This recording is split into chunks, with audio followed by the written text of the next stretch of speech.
Hi, everybody. I'm Bob Smith. You may remember me from my years with Pro Wrestling Illustrated magazine. This show is about fathers and their famous wrestling offspring, athletes all. And I want to just pay a little tribute to my own dad. His name was Charles Smith. He served in the U.S. Navy and was active in World War II. In my hometown, there's a banner that hangs from a telephone pole. The Hometown Heroes series, a lot of people know of this. These banners are placed in towns all over the United States. My father has one. I'm very proud of that. So, thinking about my dad, I'm also thinking about the famous wrestling fathers and how their offspring and progeny fared in the ring. Let's take a look at all this today on the Outdated Wrestling Hour. Don't worry, Bob, 20 minutes from now we'll be back. He's just in the snit right now, that's all.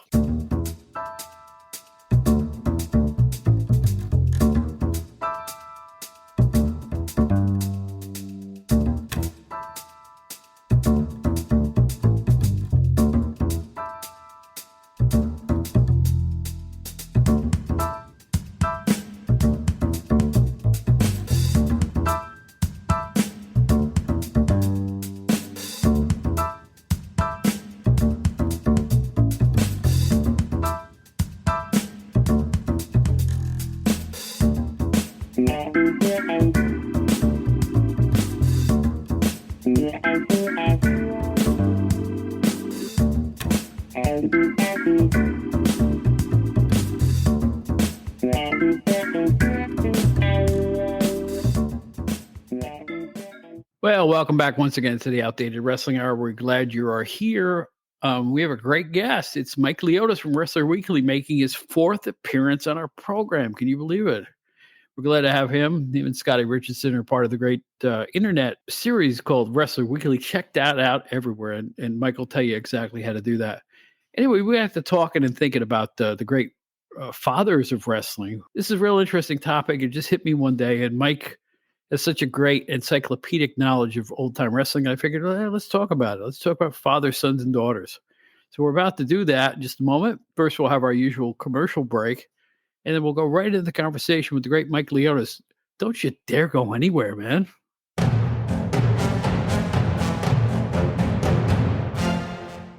Ladies and gentlemen, Wrestling Fans International Association is back. That's right, the premier fan club association of the 1970s and 1980s has been revived and is back in business. Join today. It's free at thewfia.org. That's thewfia.org. You can also join us on Facebook at facebook.com/groups/WFIA 1969.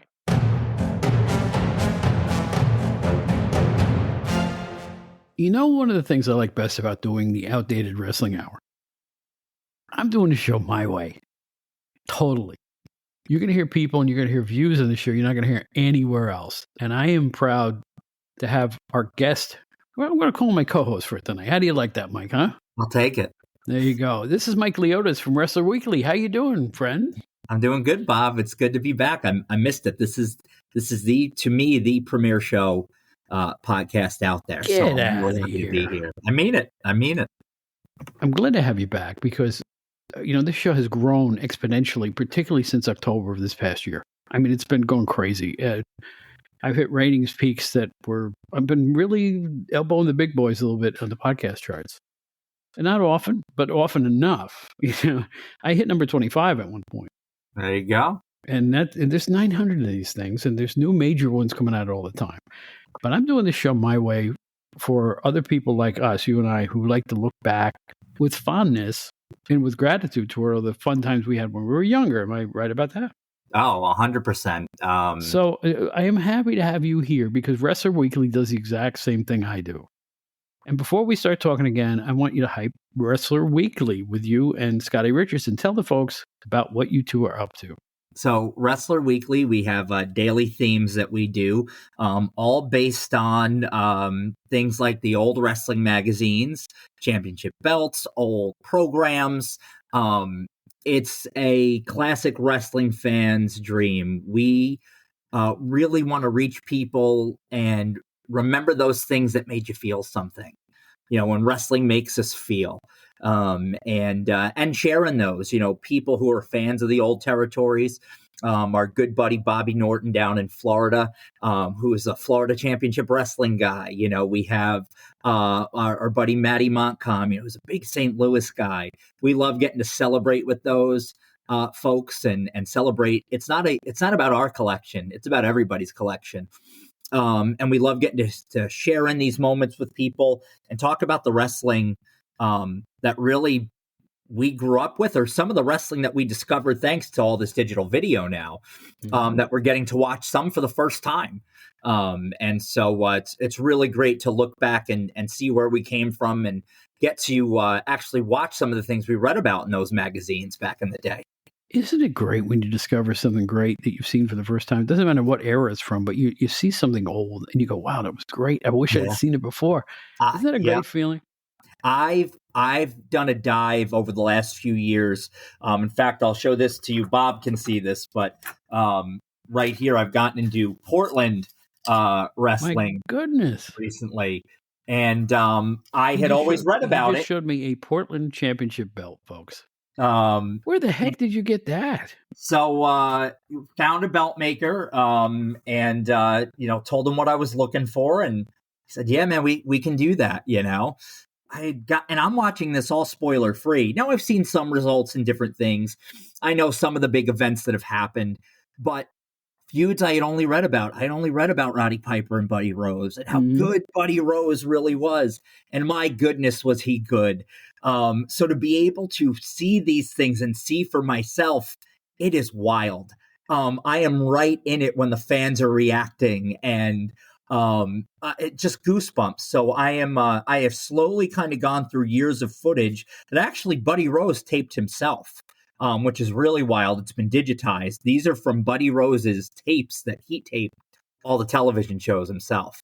And it's like watching it for the first time. It's fantastic. Just this stuff that I only read about as a kid, because I'm a little bit on the younger side, but I've always had an appreciation for the stuff that kind of came a little bit before my era. And it's been just wonderful, just a wonderful journey. That's great. It was always you guys are always up to something. How is Scotty's book coming along? It's doing good. So I'm hoping, before the end of 2024, belt versus belt.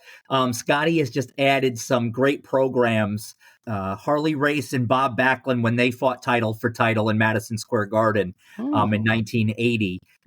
So Scotty's not just taking a look at the Super Bowl of wrestling, the Harley Race and Superstar Graham match, which is a highlight of the book, but also highlighting other major, world champion versus world champion matches throughout that era, which is really, really neat. So he's coming along, he's doing well, and I'll actually be writing the forward to that book. So I'm very, very excited about that. That's awesome. You know what a fan I am of the original book. I have the T-shirt. Oh, yeah. Family Bacon Wrestling. You can get that on Amazon.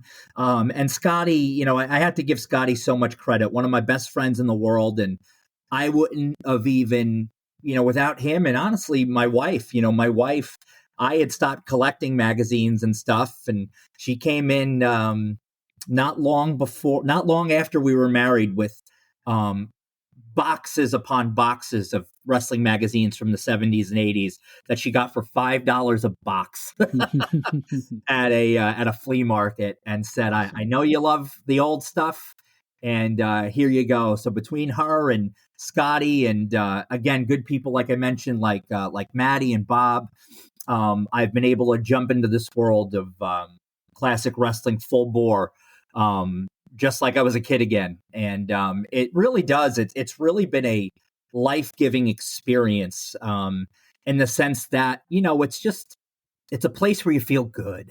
It's a place where you feel like so alive, and just to be able to, release yourself and find yourself just in the midst of these things that you love so much. Pretty incredible. It really is. It's another reason I'm grateful, to get to know you and Scotty and so many people that I've met through the podcast. It's crazy. I feel like I've known all you guys for like 10, 20 years at this point. Same. We sit and talk folks, we talked for like 40 minutes before I even hit the record button here. It's just the relationships I've built with so many people in the business right now. It's just great. So thank you for being here again.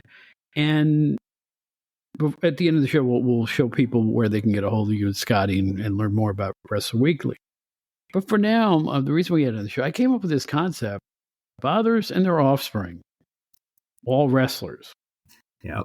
There's so many of them to talk about and look back on, because the fun part for me is like a lot of the 70s fathers now have 2000s, 2024 sons. Yeah. And, the 70s were my sweet spot, because that's when I discovered wrestling as a fan really in 1970. God, I'm so old.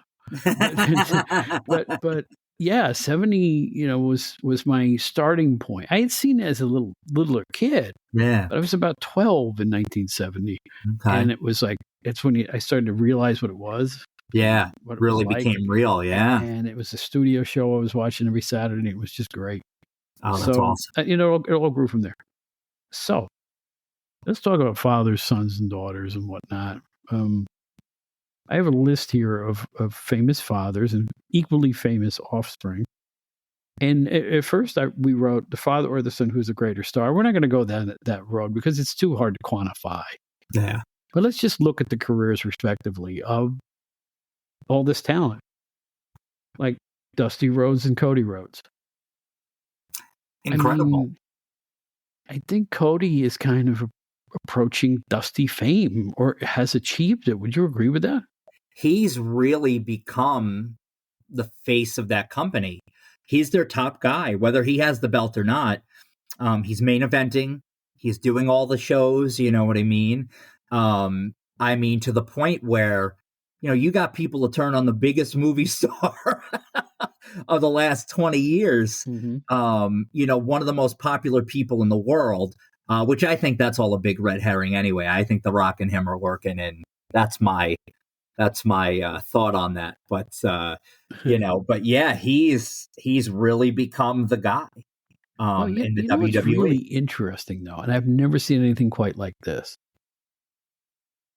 I guess it was it a SmackDown? Yeah, where The Rock came out and they did the face-to-face. Yeah, The Rock and Roman, and they faded to black, and the place was going batty. Yeah, but then the internet blew up. Yeah, Cody. Yeah. I had a dog named Cody once too, so it's I used to say that to her, Cody, and her tail would wag. But anyway, I'm sorry. Black child, beautiful girl. I loved Cody. But anyway, here's the thing: WWE listened. Yeah. If this was Vince in the day, he would have shoved that match right down your throat. Oh yeah. Triple H listened, and I find that. And the way they got around all this, pretty brilliant, because it made for riveting TV. That live press conference they did, oh yeah, and spectacular. Even the way The Rock dropped a promo today on social media, that was dynamite. So I think they're playing into it now. Whether they pull this off and finally put the belt on Cody, it remains to be seen. But I tell you, it's pulling people along. People want it. And it's, you last saw something like this, 10 years ago with Daniel Bryan, when people really, really wanted it. It's one of those things where I think it makes the weight of the championship more important. Mm-hmm. The fact that they want the top guy to be the top champion. So, I think Cody, and I think too, it's one of those things where being Dusty's kid at one point might have been an albatross. But now it's kind of something he's embraced. And almost like he's kind of continuing the footsteps of his dad rather than walking in dad's shadow, because there was ever a relatable star, it was Dusty Rhodes. Well, what's so cool about the way Cody handled that? When he made his WWE return, he spelled it out. Yeah. And hasn't really overdone it since. No. He made his point of why he wants to be that champion. Yeah. And it worked beautifully. And nobody's talking about Dusty now. They're just talking about finishing the story. Yeah. Yeah, I think really well done. And, my hope is that, at WrestleMania, he will get to finish that story and But have that moment. let's veer off. Let me be Bob the Booker for 5 seconds here. Yeah. All right. There's a dangling participle in the championship stories, both belts. Yeah. You know what that is? It's What's Damian that? Priest's Yes. suitcase. Yes, there is. Yes, there Nobody's is. talking about it. They're being Yep. very subtle about that. He's Yeah. had it for a long, long time now. How Yeah. many months? 10? Yeah. 9? Yeah. He's almost at that year point. Yeah. So something's got to give, folks. And it could Yeah. happen in a very interesting way, too. It absolutely could, that's an interesting thought. I think there's a lot of interesting things at play here. Seth Rollins is helping Cody, but why really? You know what I mean? Mhm. Cody's beaten him 3 times. He has really no personal reason to help Cody. Yes, he has beef with the bloodline, but does Seth Rollins play a part in that? And again, what are The Rock's real motivations here? I also think that they're playing with kind of and again, not saying that they're anywhere near the same kind of star, because they're not. But I think WWE will get to a point where I think if they drag it out too long, people will stop caring. Yep, I agree. You can't disappoint people too often. Yeah. Like the Sheik did. I always point to the Sheik. Yeah. Yep. Oh, he's going to get beat this month. No, he didn't. Oh, he's going to get beat this month. No, he isn't. Oh, he's going to get beat. Here comes Andre. He couldn't beat Andre, and then people stopped coming. Yeah, because it was just too, again, the guy I was going to mention in kind of more the modern day, you take a look at like a Dolph Ziggler, a guy who the fans were ready to pop and cheer for so many times. He had that cash in that the fans were ready to get behind him. And then when they did the end of the Authority at that Survivor Series, the night Sting debuted, and they eliminated it. And eventually he became the guy that nobody cared about because nobody believed he would ever have a sustainable push, But yeah, the Sheik is a perfect analogy that people just, it doesn't matter anymore now because you're never going to do it. You can't go to the well too often. I don't care if that's 5 generations ago. You can't do that. No, you can't. I'm afraid the bloodline has reached. I said that a year ago talking to you, though. Yeah. Yeah. The outside interference endings. Yeah. Shoot, and I think speaking of Dusty Rhodes, that type of thing got him fired more than once. Oh, yeah. The Dusty finish, right? Right. You watch back, and I'll see a lot of times on social media, 25 years ago on this day, WCW did this every single WCW pay-per-view. The main event was some kind of swerve. Right. Some kind of this guy turn, and you're looking back and you go, this doesn't make any sense. It was a swerve for the sake of a swerve. You know who was worse than that? It was the AWA. Yeah. Of course, they didn't do pay-per-views, but by the same token, how many times did like Hogan beat Bockwinkel, and there was some then they returned the belt. Screwy technicality that prevented the belt from changing hands. Oh, the ref got knocked out or something, and he actually disqualified him, but he didn't wake up for 5 minutes. That kind of thing. That always turns the fans off. Then they'd bring out that wet blanket Stanley Blackburn. Yeah, Mr. Excitement. Yeah, of course. Well, he was the law, Hey, now. I mean, he laid down the law. Oh, the minute you saw Blackburn, Bockwinkel's getting the belt back. That's it. You see that. I'll tell you what, that is such a bygone era. That would never go. Well, he's the authority and he's doing what's best. Yeah. People wouldn't stand for that anymore because there's no authority anymore anywhere. So no. But I do believe that Dusty Rhodes and Cody Rhodes are on a par in terms of stardom. I think so. Yeah, I think so. Yeah, I think, this era with what Cody's doing, especially with younger fans and just different things, like he's going to be the best man at that one guy's wedding, the stuff that he does is above and beyond. And, Dusty was a guy that people just, ruled Florida for so many years and really the nation. You talk about a guy that was beloved everywhere he went. It was Dusty Rhodes. He can go to any territory at any point in time and main event it, and he did. I will say that there was a period when Dusty was carrying Florida on his shoulders, and one time he left, and Florida fell apart for a while. Yeah. That's how popular Dusty Rhodes was. Yeah. You know? I mean, they tried to. I remember in the early '90s they started. I forget who. I think Dusty started a new federation in Florida. Yeah. After Championship Wrestling, and he did it with Terry Funk and people like that. They couldn't get it back. Yeah. I found that surprising.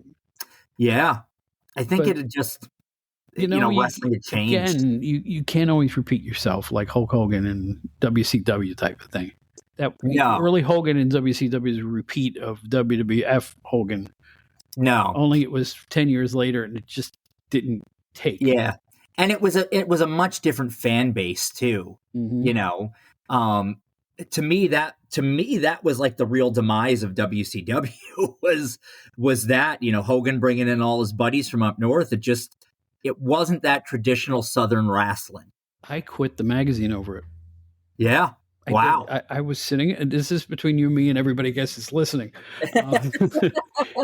Colin Bowman was the editor. I love Colin with all my heart. And he hired me, and I was doing fine as a writer, and he had no problem with my work. We got along magically. But I'm sitting at home watching, Monday Nitro one night. The main event was Arn Anderson and, I don't know, Kevin Sullivan against Hogan and Beefcake or somebody. And they were going through the motions. There was no excitement to it. It was the same old rote, overused, fish wrapper. Yeah. I called Colin. I said, "I'm leaving the magazine." He says, "Why?" I said, "I don't believe in the product." Yeah. 7 weeks later, Scott Hall walks in the ring. Talk about bad timing, right, Bob? Yeah, right. I eventually came back to WCW magazine. It was just I can't believe there was a point in my life where I had so much freelance work to do I couldn't keep up with it anymore. Yeah. And now forget it. Another lifetime ago. What can I say? All right, let's move on to another family here. First of all, let me ask you something. Did you see the Iron Claw? I did. What'd you think? You know what? I think you have to look at it in a lens as not like a wrestling history buff. You have to understand the way that they're going to do a movie. I thought it was really well done. I thought Zac Efron was amazing.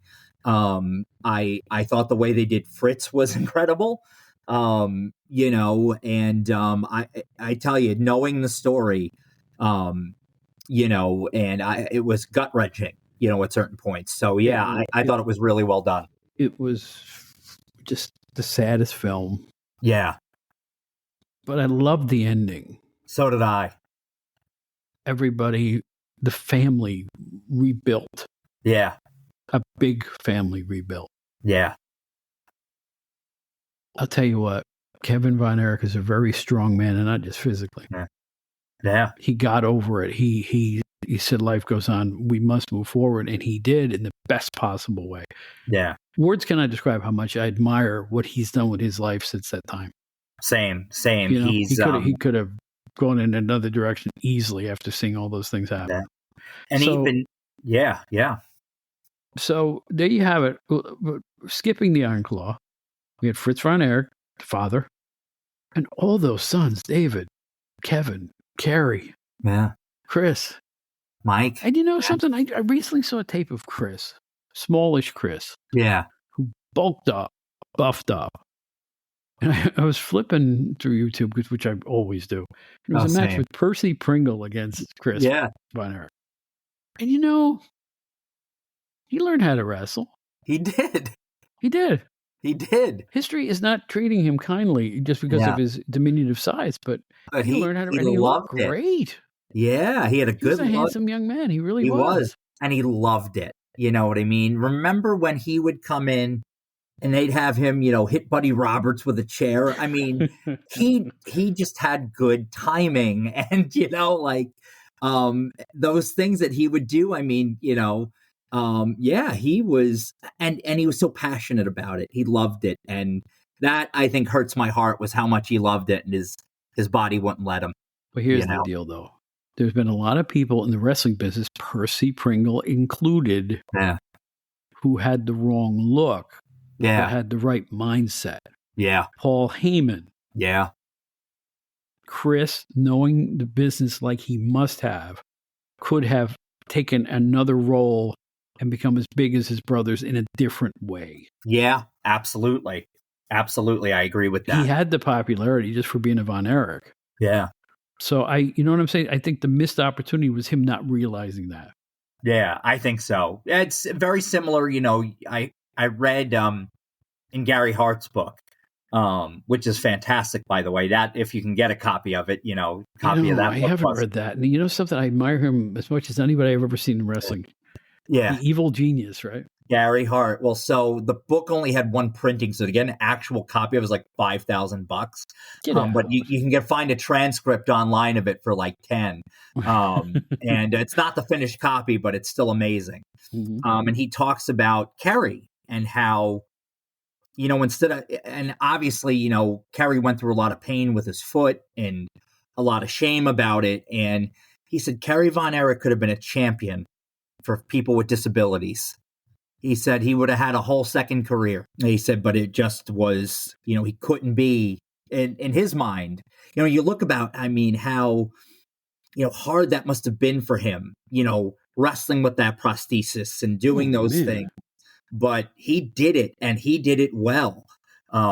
You talk about, toughness, and things like that. That's incredible. I will say this. We had a film reviewer named John Pine when the film came out. I think we were the first podcast to really have a review of the film. Not that that means anything, but we were. Because we had both seen the film upon its premiere, and I got it out real quick. The guy's an old friend of mine, John Pine, for like 30 years, so we could hook up anytime. But why didn't they tell people? Yeah. I mean, Kerry an even bigger star. Yeah. He's battled back from this. Yeah. I guess maybe, I don't know if there was, the reason for the crash was maybe he was, and I'm guessing, folks, I don't know this. Was he inebriated? Was he high? Did they want to hide that fact? I'm just guessing. I don't know this. Okay. I'm just guessing why they wouldn't release that information to the fans. Why has he been gone so long? Yeah. He's coming back. I think people would admire him even more if they knew the truth about his leg. Yeah. And his foot. Well, I think too, part of it was, they tried to rush him back. He tried to rush back. Yes. And that's what really ended up costing him the foot, was the rushing to get back, because, and things like that. But again, like, regardless, he could have been, I think Gary Hart's right on the money. He could have been a champion for people with disabilities. Yeah. And it's tough, but it goes back to, when he passed away and somebody said, I forget who it was one of the TV shows at the time said, when, he was going to be going to jail, and said, well, you can't be Kerry Von Erich in jail, and being Kerry Von Erich meant a whole lot to Kerry Atkinson, and just such a shame, because Kerry was beloved by a lot of people, and still missed to this day. If Fritz Von Erich ever made a mistake, and he made his share, but one of the biggest ones was rushing his sons back, like Mike. Yeah. Way too early, if Mike should have ever come back at all, to be honest with you. Anytime there's a problem, because I think that Fritz thought, well, without these guys, these are my bread and butter. Yeah, I got another son, And should Mike have wrestled in the first place? It wasn't, Well, he wasn't a bad wrestler, though. He was just a little bit diminutive, Yeah. Well, he was a little bit more shy, Look at Kendall Windham. Yeah.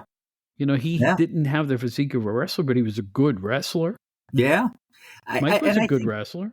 Oh, yeah. I think it was just more so like, I think the bringing in of Mike was more you're going to, and again, parents always see the best in their children. But I don't know that, and again, I'm speculating here that Fritz saw anything less than main event for any of his boys. Maybe that was, well, remember how even in the film, it was always world champion, world champion, world champion. Yeah. Maybe that was such a psychological thing for everybody in that family that it overwhelmed everything else that was going on. Yeah. Yeah. So a great film. If anybody hasn't seen it, you really should. Yeah. You don't have to agree Fantastic. with the revisionist history of some parts of it, but that's Yeah. a conversation we've already had on the show. Yeah. But in any event, Fritz von Erich gave birth to all these great wrestlers, Yeah. and I think Great wrestlers. they were huge stars. I mean, and all over the globe. And, you take a look at even Fritz himself. Fritz went from hated, detested German Nazi heel to becoming beloved father, and as American as apple pie, I think Fritz von Erich. He's on a par with Gorilla Monsoon. Yeah. Two guys you would never believe would be heroes later on. Yeah, as just, SMU football star and All-American dad. And Fritz was, I mean, Mark Lawrence says it at one point, I think on commentary during Parade of Champions, Fritz von Erich, the greatest wrestler any of us have ever seen.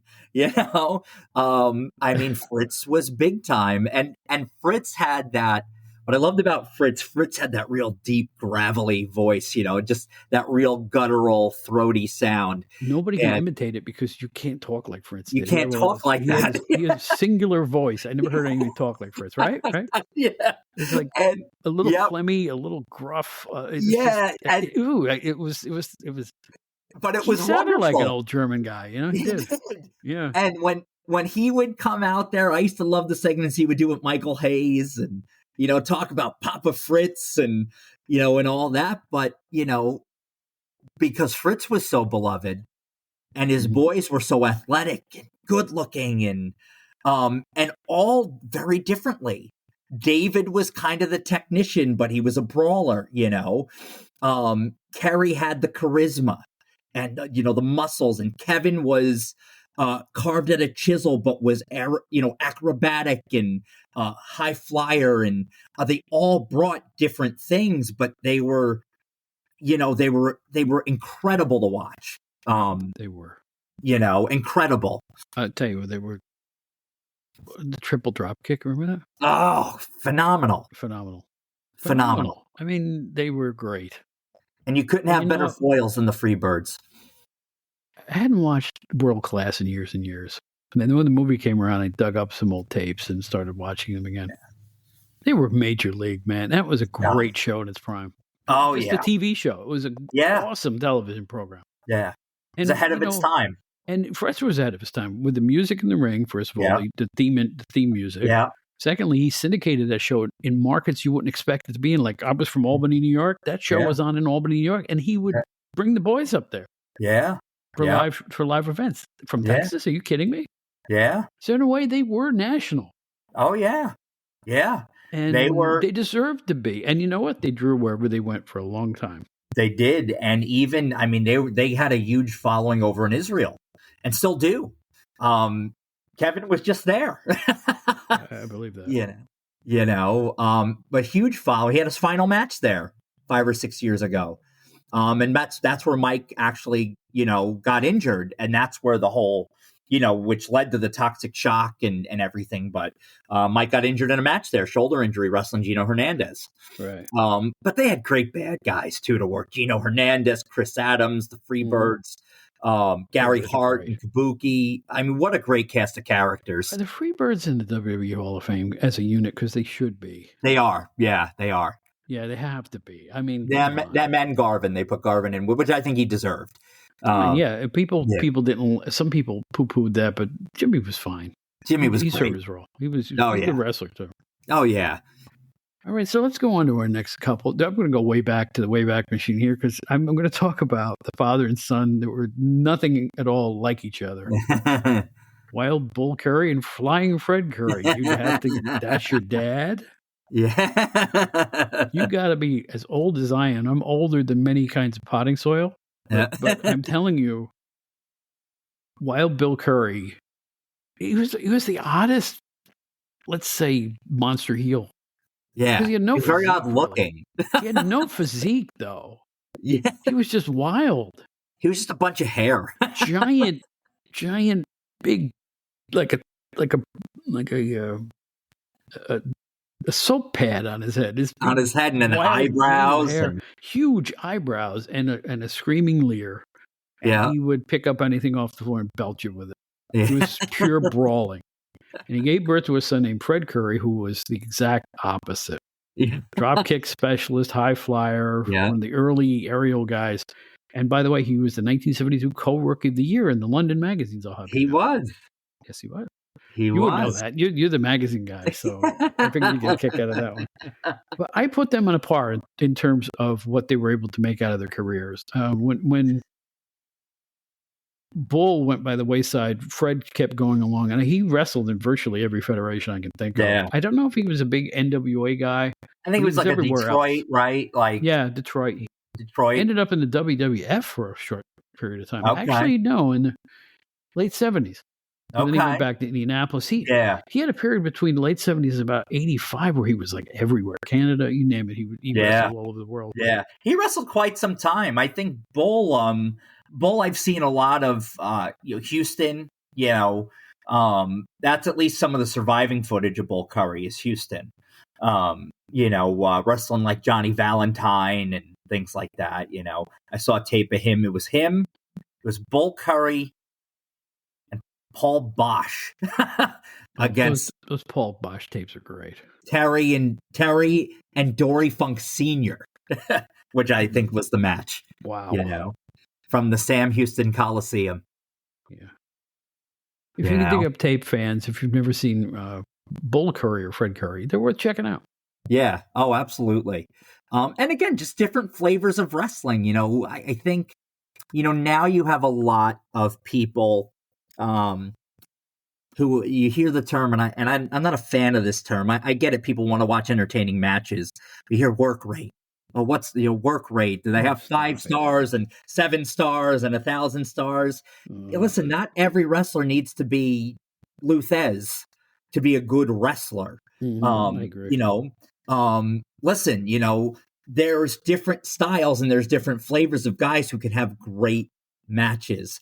Listen, George Steele was never going to be a catch Ken guy, but George Steele could have a heck of a match with Bruno Sammartino. He sold tickets too. Let's not forget sell that. tickets, and that's the mark. I talk about this on the show all the time. Hey, the old time wrestling was boring. All they did was punch and kick. I got news for you. That's what made them villains. That's what made them rule breakers. They punched and kicked and stomped, picked things up and hit you with it. Yeah. Taking on guys who were scientific and learned holds and maneuvers and wrestle on the mat. Yeah. There's a difference, you silly young folk. Well, and that's the thing too. You don't hear those terms, right? The magazines were big into that, right? Scientific wrestlers Fan favorite. And rule breakers. Rule breaker. Right. Those were the classifications, So again, and listen, to each their own. And I love guys like Bryan Danielson and all those. They're excellent to watch. They're a lot of fun. But it's not the only style. There's same thing. Listen, Ric Flair, fantastic. Not every match has to be a Ric Flair style classic, a 60-minute bell to bell, world title match. You know what I mean? I have a lot of fun watching, guys like Killer Kowalski and all these big guys club around, and it's fun, and it gives you some variety. But again, if they got reason to pull you in, if they make you want to watch their match, that's what matters. I'll leave you with this. In 1971, John Tolos and Fred Blassie had one of the biggest matches of the 1970s. Yeah. And they never got off the mat. Yeah. There wasn't a hold in that match. No. It was just two violence. guys ripping each other apart. Pure violence. It made sense because of the angle that was run between the two of them. And I'll tell you what, there's different things. It's like bowling. If you hit the pocket, it doesn't matter how you got there. All the pins went down. Right? Yeah, exactly. It's the same with wrestling. If you can get over, if you can create a story or a style that people are into. Yeah, it's all that matters. Who was greater, Andre the Giant or Bryan Danielson? Neither was greater. Neither was worse. They were different. Yeah, they were different. It's the merging flavors that make pizza so good, right? Exactly. You need a little of everything. They're both great. Exactly. And that's what makes it great.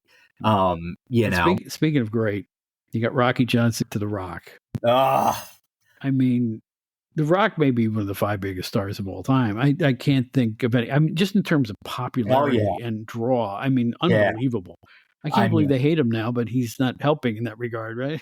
no, but you know what? It goes back to show you how big of a star Cody Rhodes has become and how the people, it's been some time since you've seen people really buy into somebody like they're buying into Cody Rhodes. And credit to The Rock, for running with it and saying, you know what, we're going to roll with this and we're going to have some fun with it.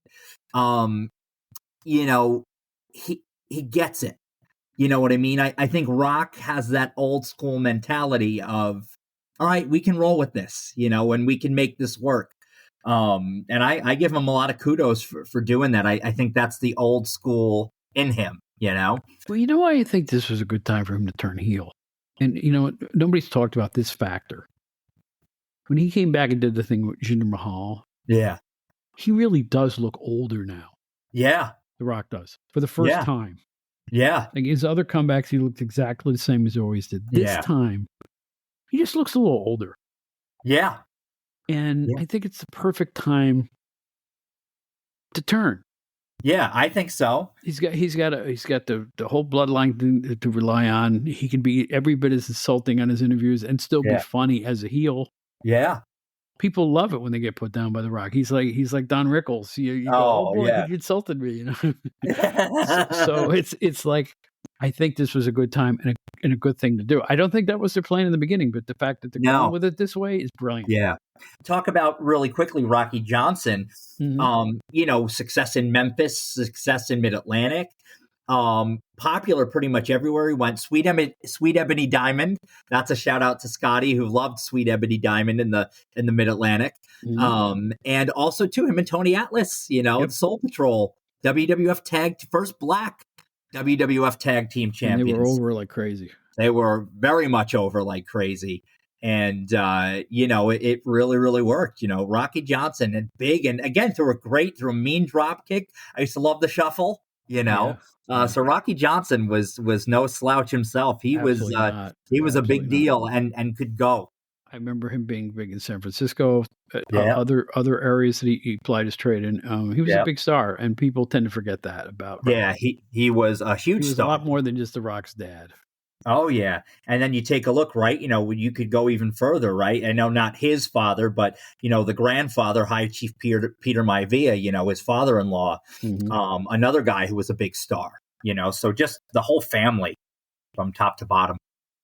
The next couple of pairings I have here, actually the next three, just equal par, father and son, equal par. Larry the Axe Hennig and Kurt Hennig. I mean, come on. Yeah. Yeah. Both just fantastic. Hall of Famers all. I mean, oh yeah. Here's another equal pairing. Bob Orton Jr. and Randy Orton. Yeah. Yeah. The best. Another fantastic. You could even throw in the Big O. You know what I mean? Bob Orton Sr. Right. And here's another one. They're so doggone equal. Blackjack Mulligan and Barry Windham. Oh yeah. Oh yeah. Huge stars, all of them. And all in different ways. They all had unique qualities about them. Cowboy Bob and Randy are very different, but also very similar in a lot of ways. Actually, you make a good point about all three.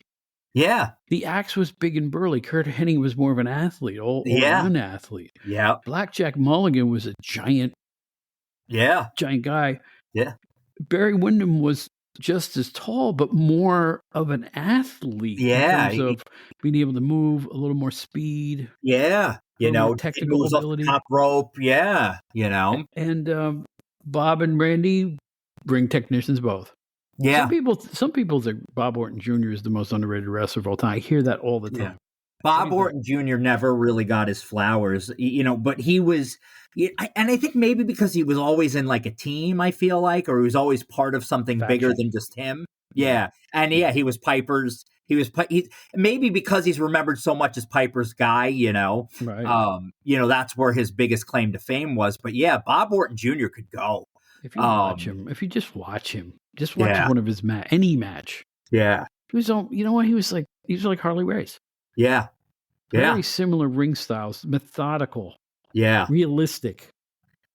And that's the similarities with him and Randy Orton. an absolute. Both had just amazing stamina. Could go an hour if you needed them to. You know, just so those are three father and son teams that were disparate yet the same, and just all of them great. There's so much greatness in those 6 names. I can't even put it into words. Well, and you take a look, right? You know, they all kind of started as kind of like, you know, you take a look at Kurt Hennig, he kind of started as like the plucky baby face, you know, and then he really kind of came into his own after playing his trade for a few years. You know, then he got into the Mr. Perfect and, you know, really found himself as that heel, you know.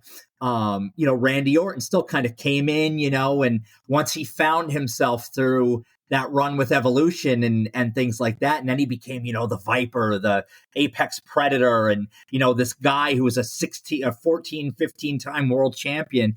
And then you look Barry Windham, you know, it started Blackjack Mulligan Jr., you know, and then, you know, he morphed into Barry Windham and got over on his own. You know, so you look at guys who, you know, sometimes having a famous father doesn't always work in your advantage. You know, you can take a look at David Flair as an example. You know, that did not work in his favor. People saw the name Flair and expect, oh, you're going to be, you know, and it doesn't always work that way. Yeah. San Martino was another one, you know, David San Martino, where, you know, David was kind of this pudgy kid. And it just wasn't the same. Not that he was bad, you know what I mean? And not that he, you know, wasn't a nice kid, you know, but it wasn't the same. He didn't have that, I don't know, that same energy that Bruno had. I don't know. Same fire. I don't know how to put it with him because he was over in the beginning. Yeah. Some strange stuff happened though. It's like the mystery of the Philadelphia loss to Ron Shaw. Yeah. You know, it's like something was going on there that wasn't quite right. Something was wrong. I mean, I don't get how he I don't think the so relationship between fast. them was so good. You know, and they even, you know, up until Bruno's passing, they had never reconciled, Bruno and David. So I didn't even realize that. I look at, you know, I keep it in the ring. You know, it's like that stuff kind of escapes me. Yeah, it's a shame. I am the most unique fan, and I don't care about shoot interviews, and I don't care about stuff. We're right with you. You know, I just don't. I'm here to have some fun. This stuff's supposed to be enjoyable, right? Yeah, like, you know, to get into every minute detail of everything that everybody does, it's not for me. I keep it in the ring. That's what I say. Yeah, I hear you. You. But I tell you, you know, it is a curious case. But you take a look at, you know, whatchamacallit again. Like you go back to, you know, like I said, Kurt Hennig. I mean, Kurt Hennig was on the scene for a long time before he got over. You know what I mean? He had a nice career in the AWA. I will say that when they made him AWA World Champion, it was a great period for him. Oh yeah, in terms of his matches, the hour-long TV draw against Nick Winkle. Yeah, he arrived then. Match. He was. You believed in him as a champion at that point. Oh yeah, absolutely. I know the AWA was weakening at that point, but it was still strong enough to. When Lawler took him for the, you know, they pretty much filled up the Mid-South Coliseum. Yeah.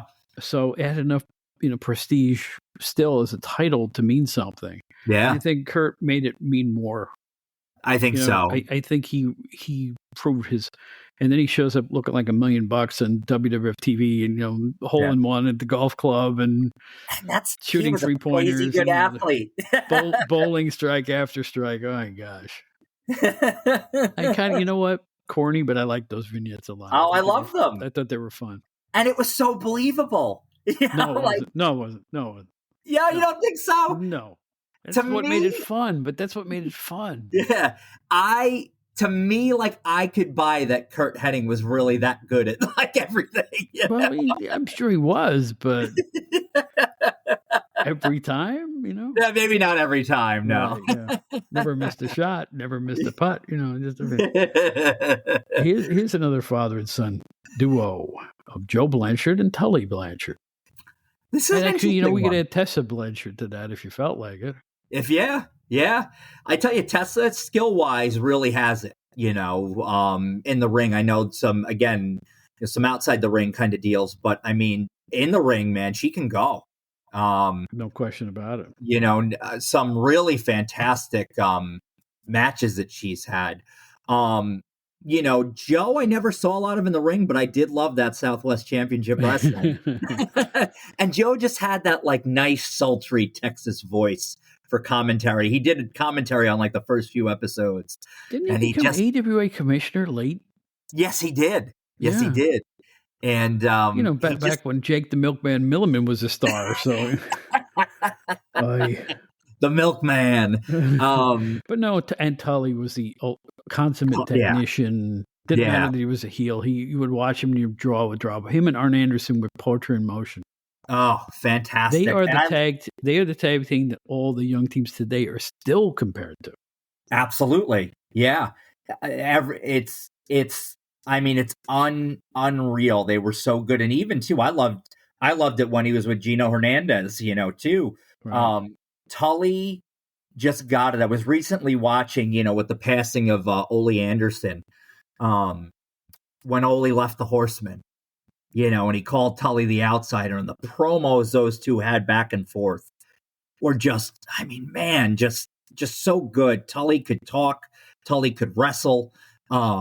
He was the perfect kind of, chicken crap heel. But you believe Tully had a mean streak, and Tully could hurt you, and Tully could hurt you bad.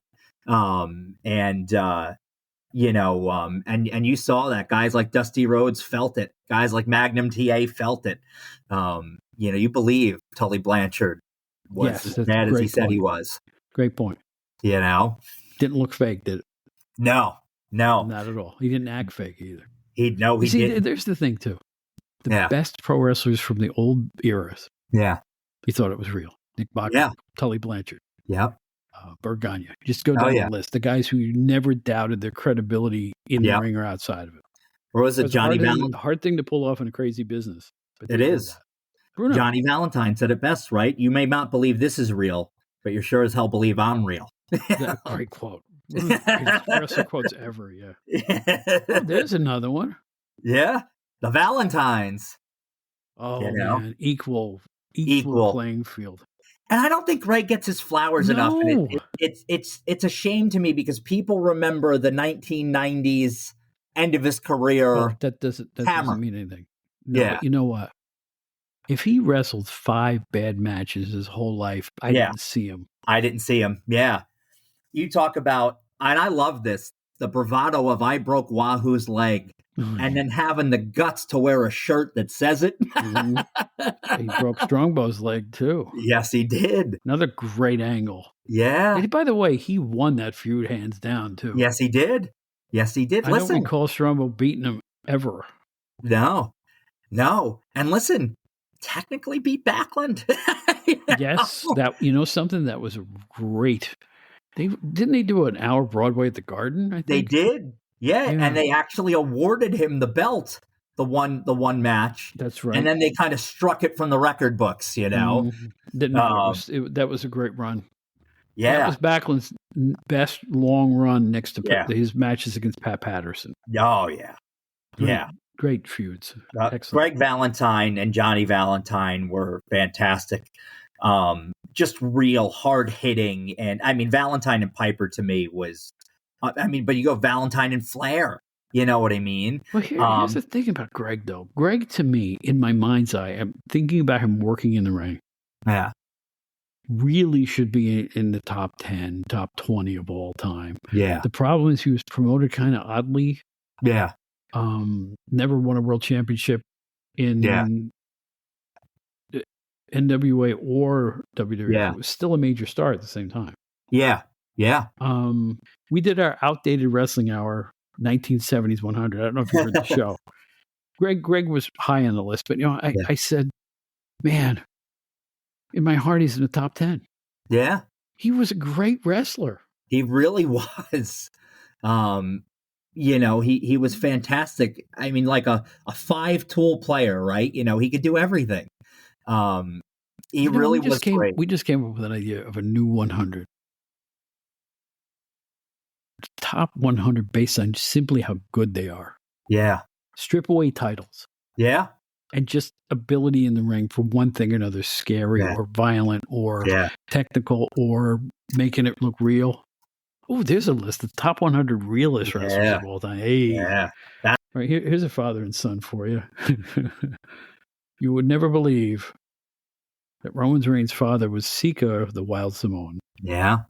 You know, I think Roman, you know, is, you know, has been the top guy of a promotion, but I think Afa and Sika as a team, I mean, you know, something underrated. Very. I went back and looked at some TV squashes. They were ferocious. Yeah. You feared the Samoans. Yeah. You know, it was, you know, they didn't talk. You know, I mean, it was, no, they didn't need to. Mid-South, they had a great run. Georgia, they had a great run. IWA Obviously, as the Islanders. Yeah. You know, WWF, Detroit they had a too. great run. Detroit, too. Detroit, yeah. I mean, champions everywhere they went. Yep. You know, you know what I like too? Mid-South, they were managed by Skandar Akbar. I love that. Mm-hmm. Akbar was a great manager. But Sika and Afa, boy, they don't get enough rub. No, not nearly enough. The Samoans were fantastic. They really were. They were a really good team. You know why team. I think that is? They were big, natural-bodied guys. Yeah. They did not have steroid physiques at all. No, they were just big dudes. Yeah.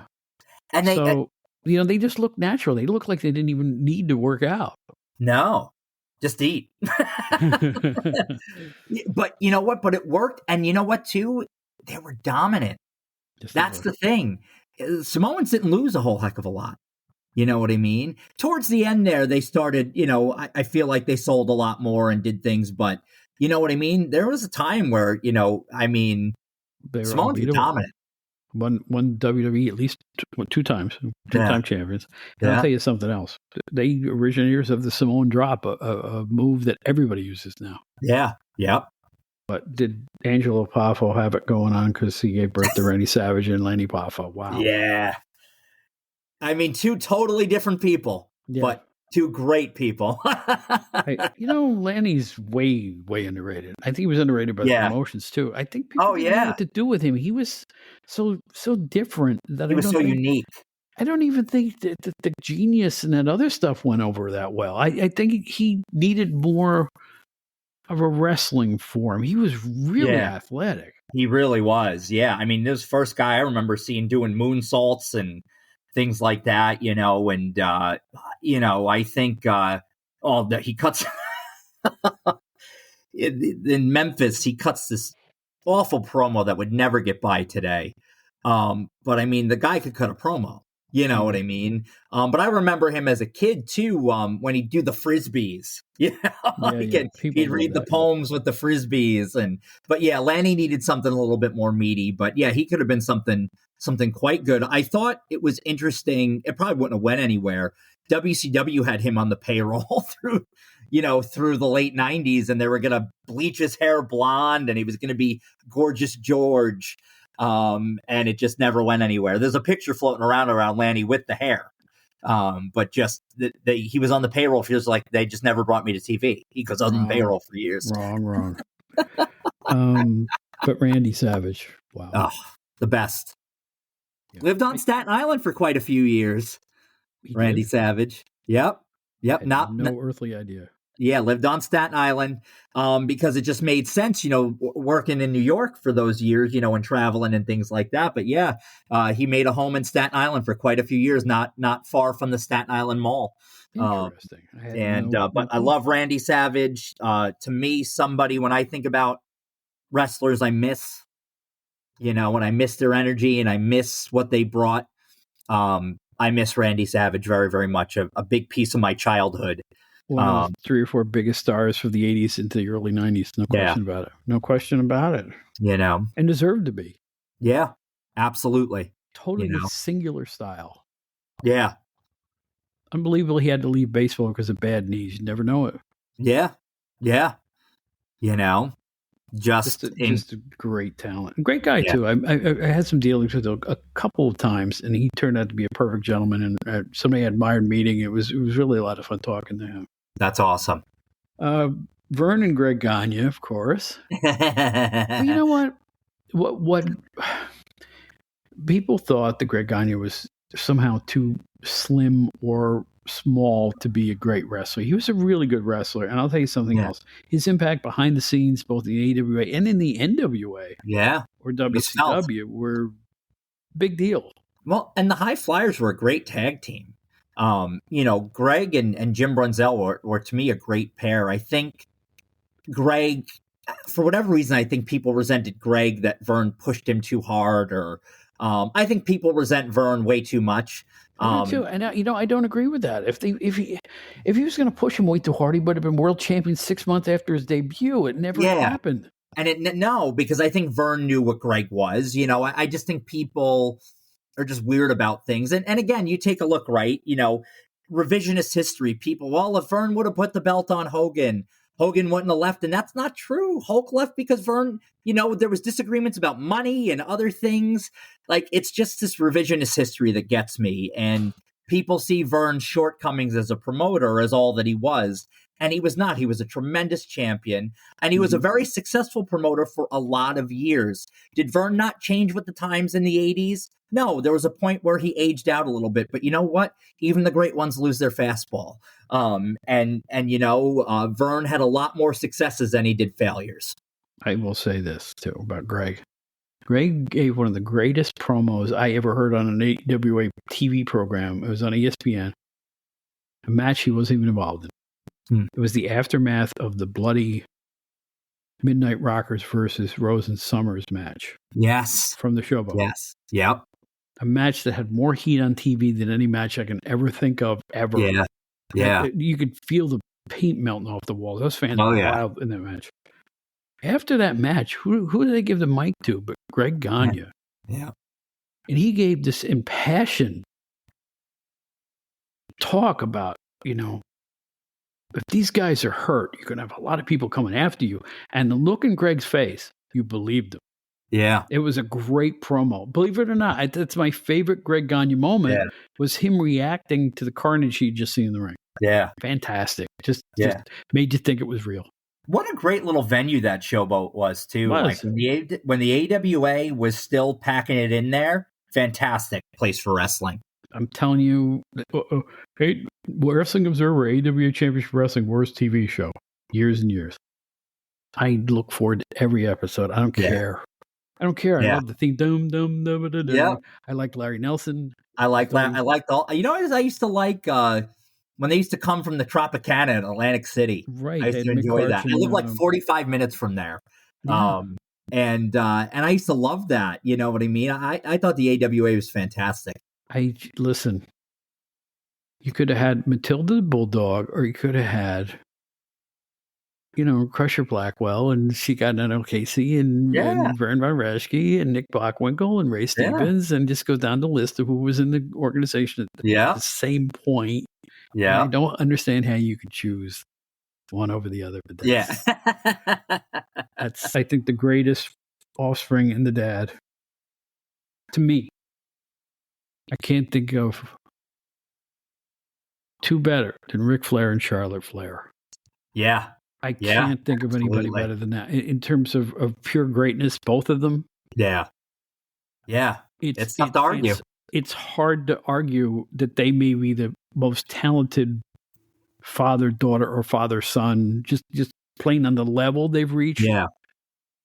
Maybe Dusty Cody, but I don't want to rate anybody number 1 or number 10 or anything like that. Yeah. But when I think of Ric Flair and Charlotte Flair, they're both too good. It doesn't even seem possible. They're both so excellent. Yeah.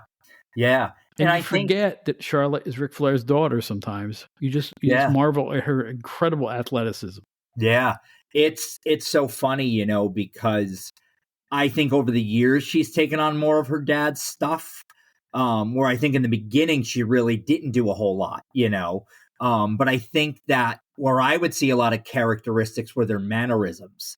You know what I mean? That's where you could kind of be like, but yeah, I mean, and who would have thought too, just in the past 10 years, or so, women's wrestling has had this finally kind of getting into the mainstream being a viable entity and how quickly she's risen. But she's fantastic. She's absolutely fantastic. Not just a good female wrestler, a good wrestler. You know?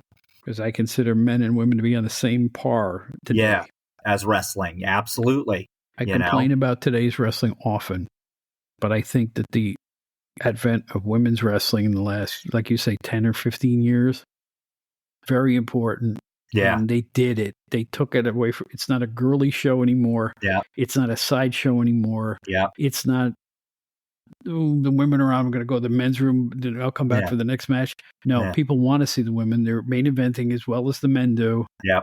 And I think it's been long overdue. It just had to be presented properly. And I got to give the WWE credit for that. Yeah. Yeah. Somebody, I don't know who it was. I don't know if it was Stephanie McMahon or whoever it was at the time. Fit Finley was behind the scenes and stuff like that. I don't know who was responsible, but somebody said, let's turn this around. Let's present this entirely differently. Yeah. Yeah. And because to be honest with you, I like a lot of the women's angles better than the men's angles because the women's angles actually make sense. Yeah. It's straightforward. Look at the thing with Bayley right now. Yeah. It's fantastic. Works. People should be talking about Bayley a whole lot more. Yeah. You know, but yeah, it does, it works. It makes sense, you know. I think, you know, the women's Royal Rumble, I mean, you take a look at the athletes and it goes far beyond, you know, the WWE. You know, you see, you know, Jordan Grace coming into the Royal Rumble and man, she went in there and I said, what a powerhouse, you know. She did a fantastic job of what she did. Jade Cargill was another one, you know, just these women, they're over. They know how to get over. It's incredible to watch. You know, the WWE talent bank for women's wrestlers got so deep that some really good women came and went. And it's not that they couldn't measure up. I don't know just how much room. They're all so good. They are. They're all so good. I mean, they really are. You can't, I never could point, you know, even Dana Brooke was really good. Yeah. I mean, you look up and down that roster the last 5 or 6 years and you unlike the men, you go, they all deserve the spot. Yeah. Every one of them. Yeah. It's an incredibly deep roster. You know, Tiffany Stratton just grew on me after I saw the the chamber. Chamber. She did fantastic. I thought she was just kind of like a sexier Chelsea Green. No. Yeah. She's really athletic. I mean, I was taken aback by how good she was. She won me over big time when she had her match with Becky Lynch. Her second match with Becky Lynch. I was okay, she's really good. Mm-hmm. But she came in and fit right in with the top stars flawlessly, I felt. You know, and that's incredible to be able to play on that level, you know, in that big a stage that early on in your career.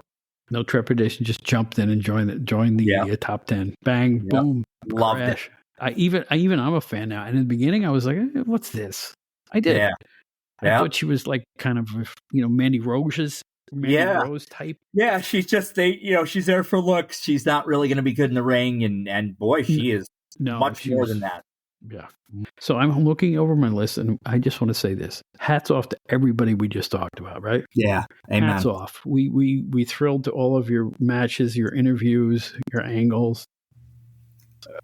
I grew up watching a lot of these names that were the dads, and they kind of live on through the work of their sons and daughters, and it's a wonderful thing. And didn't Baby Doll have a daughter now that's wrestling? She does, and her father, Nick Roberts, I don't know if he was a wrestler, but he was a promoter at some point. He might have been a wrestler at one point, Nick Roberts. And then you've got Kerry Morton, who's the son of Ricky Morton. Yep, absolutely. So it continues on and on, my friend. Yeah. Who knows who the next offspring star will be, you know? Yeah, you know. The beauty part is when you forget they become such stars that you forget who their fathers were just for a while, and they become their own personalities, their own talent, and they take over all on their own.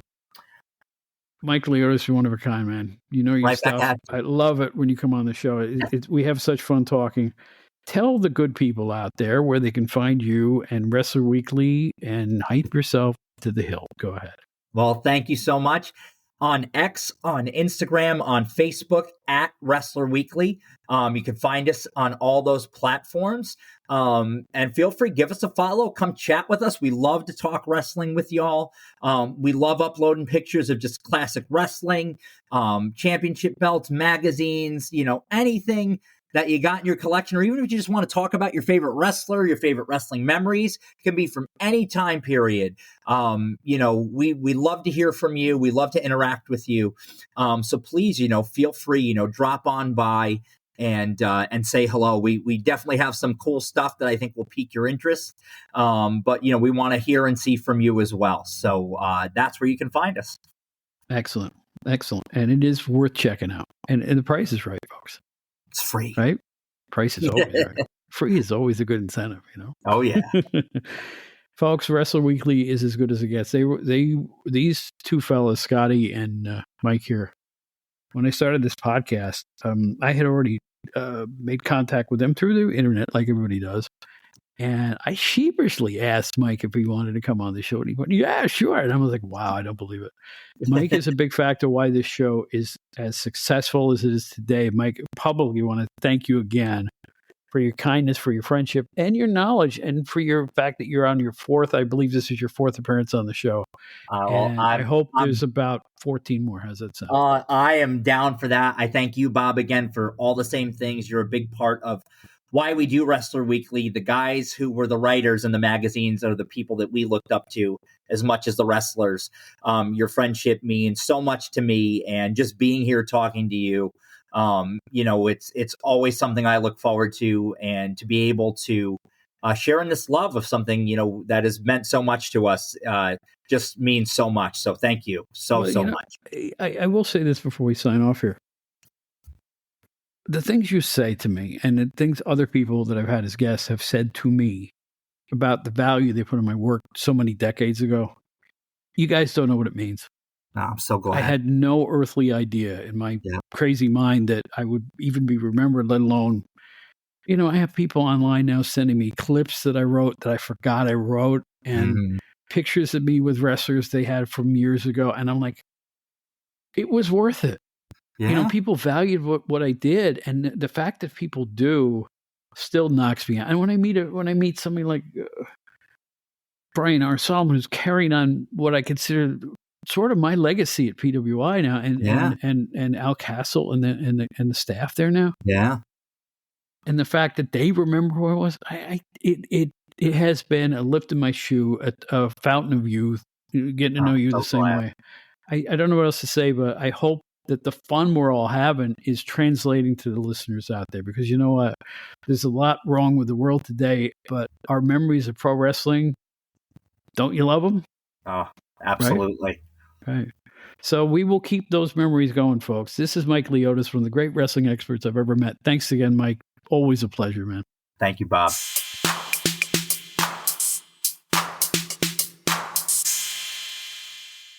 That was Mike Leotis, and this was a look at fathers, sons, and daughters. A unique look, I hope, and I hope you enjoyed it.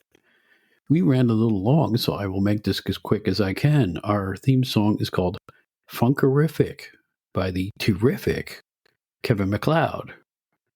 Find his website at Compotech.com. Licensed under Creative Commons Attribute 3.0. Great musician Kevin MacLeod. Get a hold of us if you want to write to us. We're at outdatedwrestling@gmail.com. Our website is outdatedwrestlinghour.buzzsprout.com. All of our episodes are listed there, every single one we've ever done. Click a button and you're listening. There you can also find out about our fan club called the Outdated Wrestling Hour Fan Club, where for a nominal fee you can help perpetuate the future of the Outdated Wrestling Hour with Bob Smith. Take part in some Zoom meetings, maybe even win a fabulous prize, and other perks I'm trying to come up with by the day. So in any event, if you want to help us stay on the podcasting airwaves, I guess, check out the Outdated Wrestling Hour Fan Club. Find me on Facebook. I'm the one that's singing with BB King under the name Bob Smith. It's just Bob Smith. And if you see a legendary musician like BB King with a guy who doesn't really belong to be there to his right, that's my page. I never forget how lucky I was in that regard. Unbelievable. in any event, that's our show. We've got some real special ones coming up, including author of a brand new wrestling book. That's coming up very, very quickly, and I can't wait to do that interview. It's going to be a blast. So you better not go anywhere. Okay? Come back to Outdated Wrestling Hour with Bob Smith. I am Bob Smith. I am proudly a former staffer with Pro Wrestling Illustrated, and I work for WCW Magazine and WOW Magazine and Wrestling's Main Event Magazine and WCW Magazine. And I'm probably repeating myself, and I got to get going. Thank you. Peace and love to everybody out there.